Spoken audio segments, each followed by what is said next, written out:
অধিকাংশ মানুষ জাহান্নামী হওয়ার রহস্য। বিভিন্ন যুগে যুগে বিভিন্ন সময়ে মানুষের কাছে হকের দাওয়াত না পৌঁছার কারণে অধিকাংশ মানুষ জাহান্নামে যাবে, বিষয়টি তেমন নয়।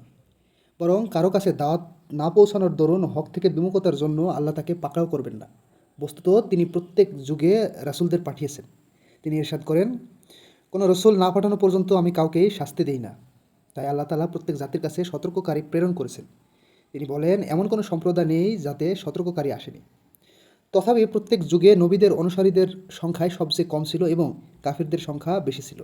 আবার যারা ঈমান আনয়ন করত তাদের মধ্যে বড় একটি অংশের ঈমান একনিষ্ঠভাবে আল্লাহর জন্য ছিল না। তাদের ঈমানের মাঝে কপটতা বিদ্যমান ছিল। ইবনে রজব রাহিমুল্লাহ তার আত-তাখবিফু মিনান নার নামক গ্রন্থে জাহান্নামীদের সংখ্যাধিক্য ও জান্নাতীদের স্বল্প সংখ্যার কারণ ব্যাখ্যা করেছেন। তিনি বলেছেন, এই হাদিসগুলোর মর্ম থেকে বোঝা যায় মানুষের মধ্যে অধিকাংশই জাহান্নামী এবং প্রত্যেক যুগে অন্যদের তুলনায় নবীদের অনুসারীদের সংখ্যা খুবই কম ছিল। আর নবীদের অনুসারী ছাড়া সকলেই জাহান্নামী। তবে যাদের কাছে দিনের দাওয়াত পৌঁছেনি তাদের কথা ভিন্ন। রসুলদের অনুসারীদের মধ্যে অনেকেই যারা রহিত ধর্মের এবং বিকৃত গ্রন্থের অনুসরণ করে তারাও জাহান্নামী। আল্লাহ তাআলা বলেছেন, আর ওই সব দলগুলো থেকে যে কেউ তা অস্বীকার করে জাহান্নামী হবে তার ঠিকানা। পক্ষান্তরে যারা কিতাবুল্লাহ, সত্য ধর্ম এবং ইসলামী শরিয়ার অনুসারী তাদের মধ্যেও বহু লোক জাহান্নামে প্রবেশ করবে, কেননা এদের মধ্যে অনেক মানুষ হবে মুনাফিক। জাহান্নামের তলদেশে হবে তাদের অবস্থান। মুনাফিক ছাড়াও কিছু মানুষ দিনের বিভিন্ন বিষয়ে সন্দেহ সংশয়ের কারণে জাহান্নামী হবে। তারা হলো পথভ্রষ্ট ও বিদাতিরা। এই উম্মাহ ৭০-এরও বেশি দলে বিভক্ত হয়ে যাবে। একটি ব্যতীত সব দলেই জাহান্নামে প্রবেশ করবে। হাদিস শরীফে এ ব্যাপারে অসংখ্য স্পষ্ট বর্ণনা পাওয়া যায়। অবশিষ্ট একটি দলের মধ্যে থেকেও অনেক মানুষ হারাম প্রবৃত্তির স্রোতে ভেসে যাবে, অথচ প্রবৃত্তির অনুসরণের পরিণাম জাহান্নাম। যদিও তারা সেখানে চিরকাল অবস্থান করবে না, কিন্তু ক্ষণকালের জন্য হলেও জাহান্নামে প্রবেশ করতে হবে তাদের। এই উম্মার কেবল একটিমাত্র দলের ব্যাপারেই সরাসরি জান্নাতের ঘোষণা বাস্তবায়িত হবে। তারা হলো সেসব লোক যারা গোপনে প্রকাশ্যে নবী সাল্লাল্লাহু আলাইহি ওয়াসাল্লাম ও সাহাবীদের পথ অনুসরণ করেছে এবং প্রবৃত্তি ও সংশয়ের ফিতনা থেকে মুক্ত থেকেছে। অবশ্যই এদের সংখ্যা খুবই নগণ্য, বিশেষ করে শেষ জামানায়। প্রবৃত্তির অনুসরণ করাই হয়তো এদের জাহান্নামী হওয়ার সবচেয়ে বড় কারণ।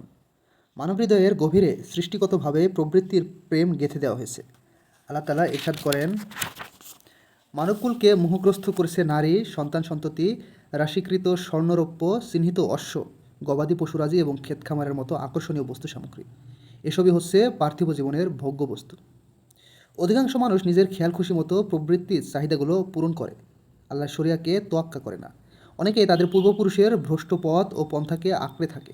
আল্লাহ তাআলা ইরশাদ করেন, এমনিভাবে আপনার পূর্বে আমি যখন কোনো জনপদে কোনো সতর্ককারী প্রেরণ করেছি তখনই তাদের বিত্তশালীরা বলেছে, আমরা আমাদের পূর্বপুরুষদের পেয়েছি এক পথের পথিক এবং আমরা তাদেরই পদাঙ্ক অনুসরণ করে চলেছি। সে বলতো, তোমরা তোমাদের পূর্বপুরুষদের যে বিষয়ের ওপর পেয়েছো, আমি যদি তদপেক্ষা উত্তম বিষয় নিয়ে তোমাদের কাছে এসে থাকি তবুও কি তোমরা তাই বলবে? তারা বলতো, তোমরা যে বিষয় সহ প্রেরিত হয়েছো তা আমরা মানব না। পূর্বপুরুষদের ভ্রান্ত মতবাদের উপর বিশ্বাস রাখা এবং তাদের মতাদর্শকে পবিত্র মনে করা একটি মারাত্মক ব্যাধি। এর মাধ্যমে আল্লাহ তাআলা বিভিন্ন জাতিকে পরীক্ষা করেছেন। সত্তাগতভাবে এটি মানব হৃদয়ে প্রথিত প্রবৃত্তি না হলেও এর ভয়াল থাবা প্রবৃত্তির চেয়েও কোনো অংশে কম নয়।